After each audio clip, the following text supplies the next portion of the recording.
we're starting off with something incredible, and it's cool to see so many people come in for this interview today. So I'm going to turn it over to Rachel, who's going to interview the one, the only, Dan Thank goodness Holt. there's only one of them. That's right. Dan, come join me. Okay, so we're so excited. So we have brought back Red Chair Chats, and it's funny, as we were going through, who do we interview? I looked back, and one of the last interviews someone has ever interviewed Dan was in 2009, I think, and you wouldn't have recognized him. So, why? Wouldn't they recognize me? I think they'll leave it up to interpretation. It's on YouTube. You can find it if you want to. Easily searched. So for the man that doesn't need any introduction, this is Dan Holt. Dan, do you want to tell them a little bit about yourself and who you are? Well, I am Dan Holt, and I don't know how to introduce myself. I've been in real estate for 17 years, got licensed in 2008. Came immediately to Keller Williams, and I've never been anywhere else, never thought about being anywhere else. That's who I am on the business side, I suppose. On the personal side, I'm a father of 3 amazing kids, one who's going to graduate this year from the University of Arkansas, one who's going to the military this year, and one who is a 16-year-old boy who I just hope doesn't go to jail this year. Okay. So what first pulled you into real estate? Well, so when I think of real estate generically, what pulled me into real estate sales, sadly, was a really depressed real estate economy. What pulled me into real estate initially was in the arena of building, and that was just because of my natural entrepreneurial spirit. I had worked in the police department before that.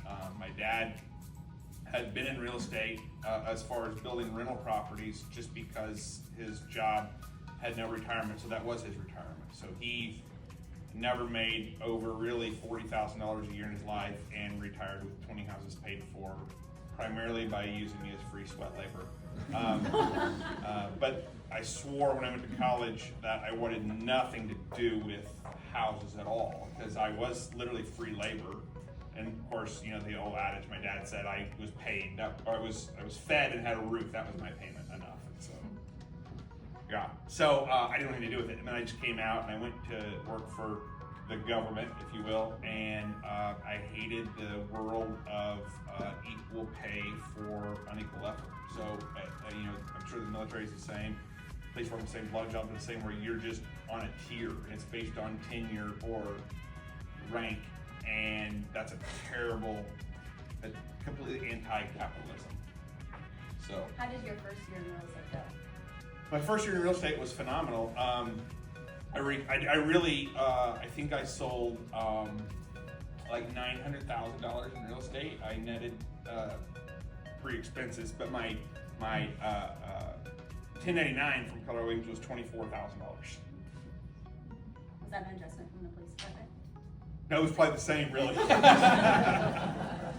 And I think you have such an interesting story because you were building before real estate. I was. And you had a moment where you were at the moment that you almost lost all of it. Yeah. And yet you never missed a payment. And I think that's one of the coolest stories ever. No, I built 130 houses from I guess 2003 to 7 roughly.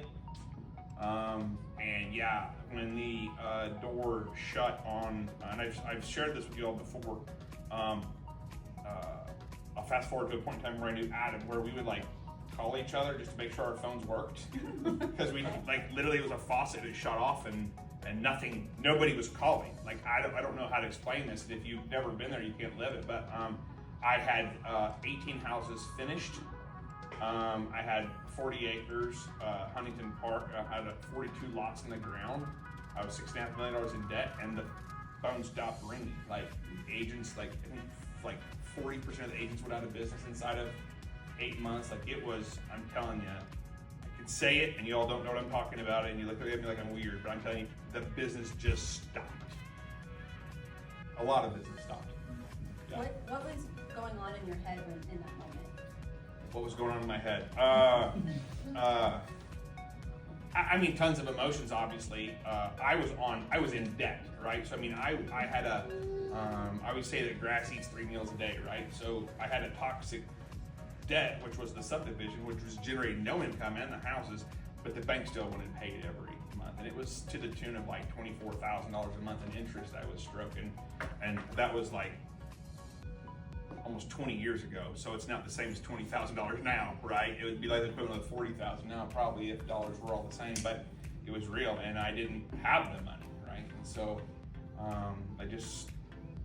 I got and that's transitioned. That's how I got licensed. I got licensed simply to be able to list my own homes. So that's why the low sales. I was just selling my own stuff. I refused to work with anybody. I was not going to help buyers and sellers, except myself. And my thought was, if I could just save the list side commission, it would, I thought, be enough to keep the utility bills on. So then you got your real estate license. At what point, because I know you and Adam shared an assistant as well. Shared an office. And an office too. So what was your trajectory after you got your license to then hiring your first admin? I'll go back a little bit further. The first part to getting licensed was I didn't know where I was going. I had talked to another company in town I had talked to another company in town, and I polished that up, and they wouldn't take me. And so, but I had met Adam because the agents that helped him, I didn't realize that he wasn't really working with them still yet. And there was kind of an icky situation that happened with me not selling houses, and I thought it was their fault. It was probably my fault in all fairness. So I was looking to transition to a different company. They wouldn't take me. They wouldn't give me any attention. They said, quite frankly, told me they didn't have time to talk to me. So I literally left the testing center and drove down, which used to be on East Battlefield now. I don't know if it's still there. And I drove west on Battlefield, and I saw the Keller Williams sign at the old 2925 East Battlefield office. I was really in real estate for 3 years, had my license for 3 years before Adam and I actually went to our first Keller Williams event together. And we were probably I know other agents have gone to different events, but we kind of went together, and it was family reunion. It was in Anaheim. I think that's the first one we went to, wasn't it? Adam? Yeah, we went to Anaheim, flew Allegiant Air, and it was like all the money I could spend. I mean, I was acting like I was him, but it was all the money I could spend at the time. And I just, left that event and came back and said it's time to hang up the tool belt and the nail bags and jump 100% into real estate. So it was really 3 years. So I got licensed in 08, but 2011, really the first year, I was like, okay, I'm going to sell real estate. And then you realized you had so much business at one point that you found a wonderful business partner, and then you took the business to the next level. Yeah. It's been a lot of different transitions.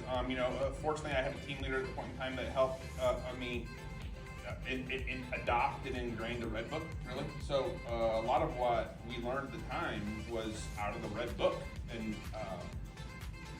there's like little creativity with it if you actually follow it. So, but yeah, absolutely. And then caught momentum. At that point in time, the office was getting some attention. By that point in time, by the way, I'll back up to the office was only like 75 Keller Williams agents at the point in time, of which, following the 80-20 rule, only 15 were selling real estate. So put it in perspective, there's more people in this room right now than there was when we started that journey. Yeah, absolutely. So followed, adopted, and it was all everybody hates the up-and-comers, right? And so our office was an up-and-comer. Lot of previous experience with KW. KW, by the way, for those who didn't know, had been in Springfield, and the franchise license was revoked. And so it shut down, and there was no Keller Williams presence for 3 years. And Ron was the first one that led that charge. So, and Keller Williams merged with another company at that point in time. And so a lot of agents in town that are senior to me, which I'm senior now, but they're senior, really had a negative connotation and perspective of Keller Williams and what Keller Williams was, because what they knew was that version of Keller Williams. And Keller Williams is only as good as the leaders that are currently in. So that's the perspective they had. That's why they had so many negative perceptions of what we were, and we're a cult and we drink Kool-Aid. Heck yeah, we do, right? and so that was kind of one of our walls for a long time, and we just kept pushing as an office, pushing through that and growing and showing the value and recruiting to this great company. And that just trickled over the real estate, right? So when you have growth in one aspect of your life, it's really hard to not have it in another, right? It's hard to put this side aside and say, I'm only going to grow in this area. As you become better, everything kind of just rises with it, right? And fortunately, I was aligned with some people that had the same feelings and beliefs and thoughts and visions for the office. A lot of the time, and I wasn't around during that time, it was Keller Who, or I didn't know you guys were a paint company, and we're like, no, we're not Sherwin-Williams, we're Keller Williams. Yep. So that was a common misconception. Yep, that's right. So we had to overcome a lot of objections in the field and with agents of who we were and the validity of what we were doing. Then your real estate business took off, and then in 2017 in April, you had the opportunity to step in as the operating principal of our office. Yeah, I did, because our business was at a good, yes, I did. You're correct. Our office, by following the Red Book, was very leveraged at that point in time. Monica wasn't here. Jen was here, obviously, when I became the OP of the office. But Adam and Rhett and I were already investors at that time, and Ron was transitioning out of the OP role. And we kind of sat down and had a little powwow of who it was going to be, and it was kind of a not it type deal. I don't know that any of us had passion. Well, let me back. That sounds terrible. We all had passion for it, yet I don't know that. And what I said to the two of them is, I said, well, I'll step in and I'll do it for 2 years because my team's in the best spot right now to leverage myself because of having Jen on the team. I knew that she could run it and help with some of that. Were you there though, Monica? It's been a lifetime. Did you have a calling for leadership, or was it just the I don't think so. and last? No, I don't think so. Even in building the team, it wasn't really a calling of leadership. I just wanted to do more, and I just happened to attract other people that wanted to do more. So I think people think it's leadership. I think it's more of a doership or a weirship. Like, I wanted to win, and I wanted to win with other people. But I don't know that leading them is ever how I saw myself. Like, I've never read a leadership book. I've never sat down to be like, oh, this is who I want to be and I want to have this role. I just wanted to do and accomplish, and I wanted to take market share, and I wanted absolute red domination in this town, and other people just believed it too. So Dan stepped into the OP role April of 2017, and I joined in September of 2017. And I went through the KPA interview, and the group panel was offsite at the hotel over on Battlefield. And I walk in, and there's 10 people in this room. I had no idea who any of them were. I know Jen was in there, Dan was in there. I can't remember. I think we had a few agents that know. Adam was there. I don't know, yeah, Adam was there. And I remember through my whole interview, I'm talking, I'm like, oh, here we go. And Dan's like this the whole time, just sitting here, looking at the ground, tapping his feet. And I was like, oh, I blew this. And after I got hired, it was probably 3 months after at our retreat, and our leadership retreat, and you were like, why don't you talk to me? And I said, because you hate me. And he goes, no, that's how I process things. I'm just already 2 steps ahead when you're thinking. And I'm like, glad to know now, because the whole time he was just looking down like this, and I was like, man, that guy, and I didn't even know who he was. I was just like, oh, what does everybody do in this office? And yep, so quickly learned who he was, so it was funny. So looking back in your journey as OP, or even running real estate, what are you most proud of your accomplishments? I guess I can summarize both of them together.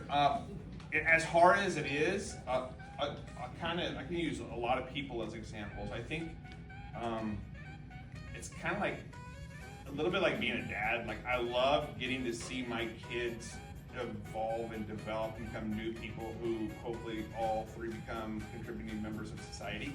It's kind of the same thing within the team. Like, the hardest thing is when people choose, maybe not you or not this, and I think kind of in like a lane.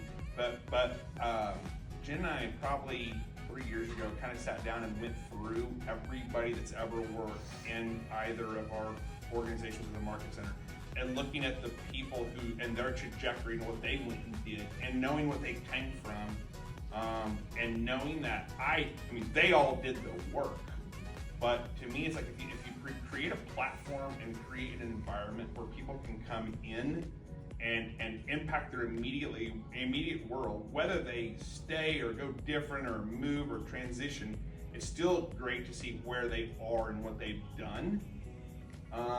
It can be hard sometimes if you're selfish. But yet, when you look at it on the grander scale, you go, look at all the people who are in different positions now who either we directly or indirectly impacted, sometimes just by saying the right things, or challenging them to go to the right training, or challenging them to get a coach, or training them, challenge them to go too bold, or training. So I know it sounds like annoying when we like keep going through these things and saying, you know, do this, go to this, etc. It's not for anything other than I know, because I've seen it and I've felt it, that this is the impact that this will have on the rest of your life if you just do this and invest this in yourself. And so I think seeing that development as a whole has been one of the most satisfying. I'm surprised you didn't mention this moment as being one of your best moments. For a clean and healthier indoor environment, carpet and restoration, exclusive hot water extraction, and using environmentally safe methods. Be clean to restore your carpet to its natural beauty. Number one, I knew that he had top billing as well. Thanks. Yeah, great. I had seen what he'd done in my duplexes, and I knew that they would come into our house. Our free insights are accurate and no surprises at the end of the job. Yeah, So, Adam's kid. Enough for them. No one said that when I was on there. Thanks, Rachel. That was awesome. It's one of my favorite things to talk about. I don't know why, I always bring it up in conversation of like, yeah, did you know Dan was in a Bee-Clean commercial? Well, I was in it because Adam didn't want to be in it. Dean was Adam's buddy. That was awesome. Couldn't let that moment slip by. And one of the things, he is very humble. And so here's some of the highlights I wanted to point out while Dan has been OP at our Market Center since 2017. He has been inducted into the Keller Williams OP Hall of Fame, a prestigious recognition of his impact and leadership. And you have to have certain criteria within Keller Williams in order to even achieve that, and you have to have people on your leadership team to receive it before you can receive it. So he's been able to grow other leaders. You took on the OP role in 2017 with 276 agents, and at the end of 2024, we ended with 452. 5 consecutive years, we were recognized by the Springfield Business Journal as one of the fastest growing companies in Springfield. We achieved over $1 billion in sales volume for the first time in your reign and have consecutively hit that for the last 5 years. We have a new We helped lead the transition into our new building, providing a better space to serve and support our agents. You propelled us into #1 market share in both volume and unit count. You helped expand our KW footprint, and now we have agents in West Plains, Rolla, Bolivar, and beyond. We've been able to distribute $3.2 million in profit share back to our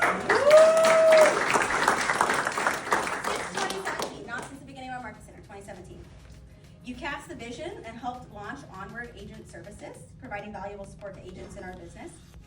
And then most of all, and one of the most celebrated achievements, you allowed us to upgrade our training room chairs.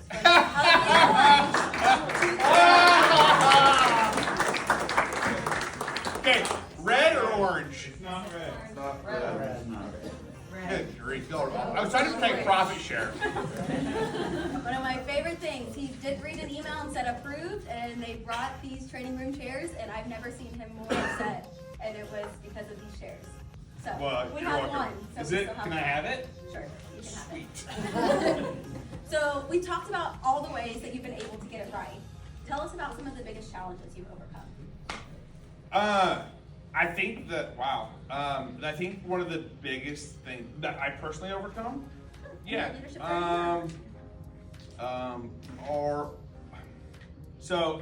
One of my most annoying features to Adam, and I've interrupted the program, is that I have a high I personality. I lead with my I like to be fun, I want to have fun, I like to get to work when it's time to work. But what was the most challenging yet fuel the fire were all the things that were said about our office, which I internalized personally, and me personally, by outside as we were trying to grow. It took me a long time to recognize that was a them issue, not a me issue. Because people disliked up and comers, right? I remember when I recruited Jen, it was cold leads and blue skies. Still remember to this day, that's exactly what was said. Yep. I remember when I told somebody that we were going to take #1 market share as the Market Center, that I was a flash in the pan and Keller who and all these things. I still remember that. What they don't understand is that fueled my fire. So the biggest challenge to me, it's actually 2 challenges. One is that if you want me to do something, tell me you don't want me to and tell me I can't. The problem with me interpersonally is I won't stop till I do. Yeah. right? Yep. And so we all know. And so we did, and our team became number one, was number one for probably 3 years, right? And then the Market Center did, which I think is a bigger accomplishment because for 25 years, nobody else has. And then we became number one in all those categories. That was my passion, was really the Market Center do that. Why? Because we were told by everybody we couldn't, and we did. So, and let me back up. And I'm going to say this because nobody knows this, because it's interesting in the OP role and in a lot of leadership, what you get to internalize, what you carry with you when you go home. I can tell you, Monica's heard it, Jen's heard it, like anybody on my team's heard, like they see the weight that is on the shoulders with leadership as we drove that charge, right? And man, you carry it with you. You carry it with it on the weekend. You internalize it. Like there's decisions that are made. There's even decisions that were made within the office. And one of the biggest struggles was making decisions that I knew were best for the office, not me, not our team, not any of our investors. I knew it was best for the 458 people. Those, and then you always question that decision, right? Like the red chairs. And you carry that over the weekend. And so one of my biggest challenges, I carry that on my shoulders and I internalize it, and then I process it for 5 or 6 days. So it was it was always an internal struggle with me of, am I making the right decision, and counseling with people to making the right decisions, and just that thought process was, so number one, it was what I heard from people, how I internalized that, and the thought process and making sure we were driving this in the right direction. Is there a meaningful moment that sticks out in your head along your journey? Lots of them. A meaningful moment. Obviously getting the OP Hall of Fame was pretty cool because that was an accomplishment that had been happening over time.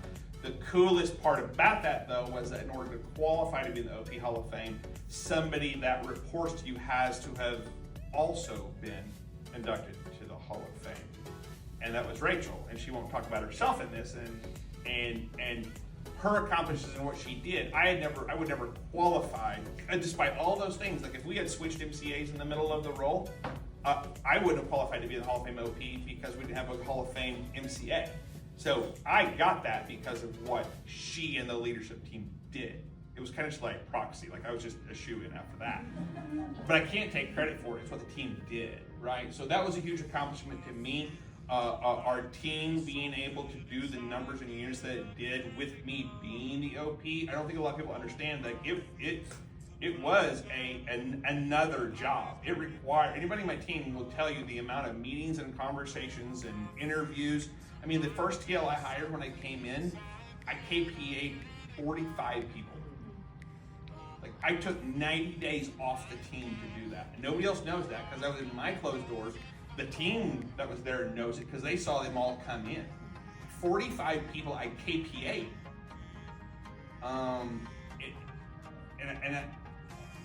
But I look at the trajectory that happened with those people during that time. That's an accomplishment, right? And so I think the discipline I learned from that. Also, the team that I had put in place and that we had developed as a team and put together had allowed me to do that. So those were all accomplishments that happened because outside of the team, outside of this, I think none of this would happen. Yeah. What excites you most about the Market Center's future? What excites me the most about the Market Center's future is, I'll go back and I'll answer that by telling you a little bit of the past. During my stint, for those of you that don't know, I spent 2 years being a regional director in Illinois and Indiana. One of the things that I saw, and I've seen in our region, that was the biggest handcuffs or so I'm talking about holistically, like really a capper in all fairness was roughly $1,700 per capper to somebody's level 1, right? So, but as far as the Market Center as a whole, when we take total profit share and divide it by total agent count, it always equals $800. So people always say, it's like when Jen came on the team first, and I'd always say, if you want to make more money, either sell more houses or increase your average sales price. That's the only 2 ways to make more money in real estate. I'm not putting the new belief. That's the fastest 2 ways to make money in real estate, right? Either increase your average sales price or sell more houses. It was the same thing. We manage expenses and we grow. We manage expenses and we grow in agent count. That was the fastest thing to change the company dollar, which therefore impacted profit share and profit. So what's next for you? Well, lots of things. I made this decision back in October or November that it was probably time for me to transition out of the role. One of the reasons why is because I knew that on December 14th, I was going to ask Jen to marry me. What I didn't know is she was going to say yes or no. It was, Monica will tell you, because I was probably strong 50-50. I'm like, this is going to go good. Or no? She's like, I don't know, have an escape plan. But I was talking to the investor partners, and I did seriously, and I couldn't tell them then at the time why, but I said, I've got a new chapter of my life I'm wanting to move into. One of the problems with my personality is that I can focus so hard on secular or et cetera things that I don't focus as much on relationships or intentionality on the day. Like one of the challenges of being the visionary of a market center is all you do is think about the future all the time, and sometimes you miss what's right in front of you. And so this is more of an intentional focus on me, knowing that I'm stepping into a new chapter of my life and in a whole new level of relationship with somebody that's clearly very important to me. I'm not trying to embarrass you, I'm just being honest. And knowing that I'm trying to do less better. I'm trying to remove certain things that would distract me, because y'all as agents are distracted. I'm just gonna be honest with you. Like y'all get in trouble, y'all say things, who gets the phone call, her, then me, then her, then you, and that's just kind of how it rolls. And I love it. I love y'all. I just don't want to hear about y'all's problems anymore. So I want to be able to focus on some things maybe that I missed out in that season of life, and just focus on less better, for lack of better terms. So what does that mean? Oh, I'm sorry. You have to say the word. Oh, I'm for you. So I did resign as the OP. I don't know if y'all know that. I think that's probably what this is. Okay, yeah, I resigned. Oh, yeah, sorry. This is the other. Yeah, I resigned as the OP. Really back in November, we started working on the transition and talked to the investor partners. And so therefore, as of last Tuesday, I've not been the OP, by the way, for a week. I've just kind of been rogue, walking the office. But as of last week, your new Keller Williams Market Center operating principal is Rachel Watts.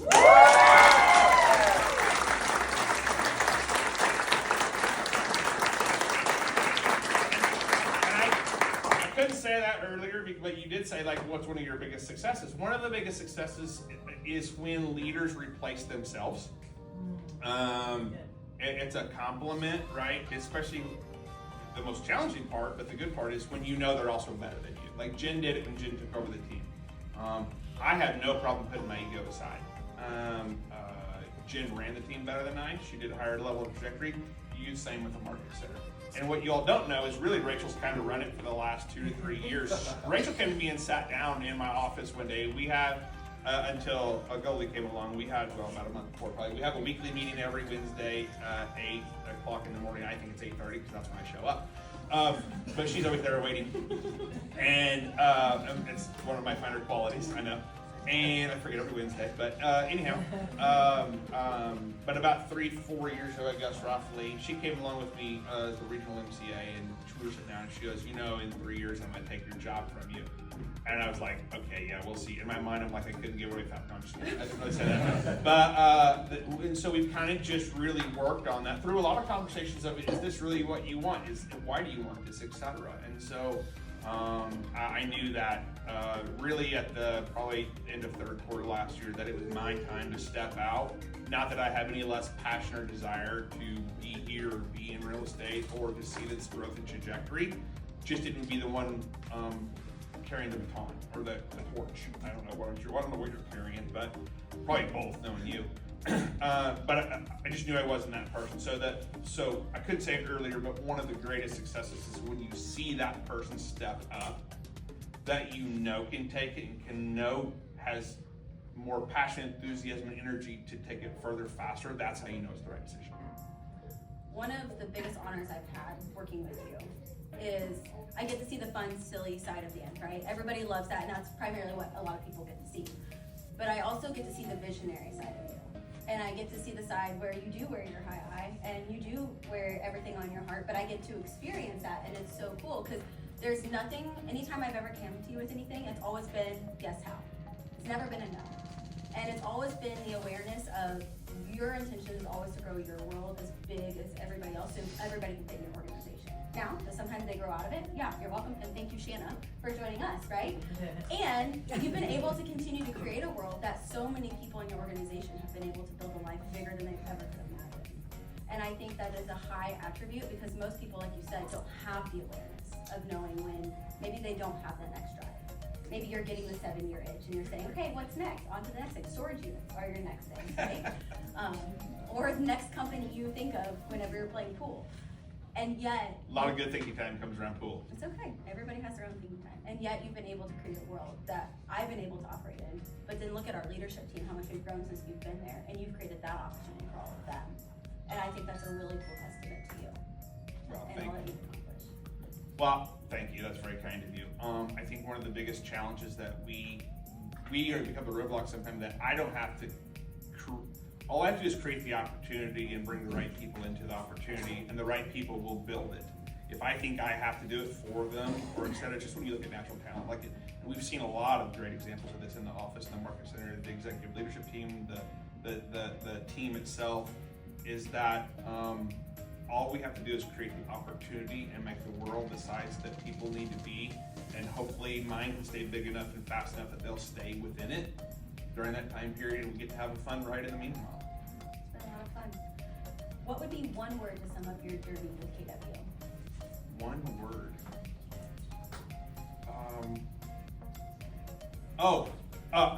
Before I answer that, I would say this because I can come with an answer. I am now, however, what's the title you gave me? I am the director of HR. Oh, Final what? authority. Yeah, only title, no authority. Only title, I have no authority, I have no He disciplinary. has to keep the biggest person, the biggest offender in line, which is himself. Yep. It's all written out. He signed Yep. the document and framed. I think, I'm gonna steal Gary's word when I say this, and I don't know if you just popped this question on me or what, but I'm just gonna say onward. And that's Gary's word, and I'm stealing it and making mine. In this question, it's just onward. Like, as long as we keep going forward, everything's gonna be fine. As long as we keep the culture within the market center and we live by the MVVVP, that's going to solve everything. There's nothing that needs to solve. We don't need to bring new problems in it. But as long as we just keep going forward with that being kind of our roadmap or our GPS or our compass, if you will, this office is in a fantastic position. And it will continue to go that way, and that's the trajectory we'll go. And all we're gonna do is keep going and going forward. We have 750 agents. We will do that. So when we have this conversation in 7 or 8 years from now, we'll talk about the 458 to the 750. And that's the beauty of it, is we are all unilaterally connected with the yoke of growth, I guess, if you will. And that's how I like to work around, and that's, so yeah, onward's my word. Okay, so everyone has a Kool-Aid, yes. We are going to give a cheers to Dan. Oh. Okay. Those of you that are not like, y'all wouldn't mind to stand with me? Say cheers, Dan. You got cheers.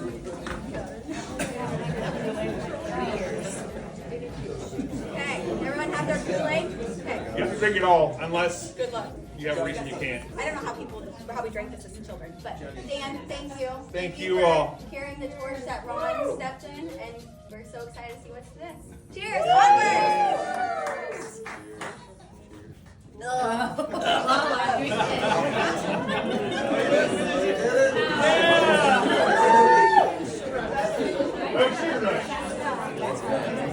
Oh no!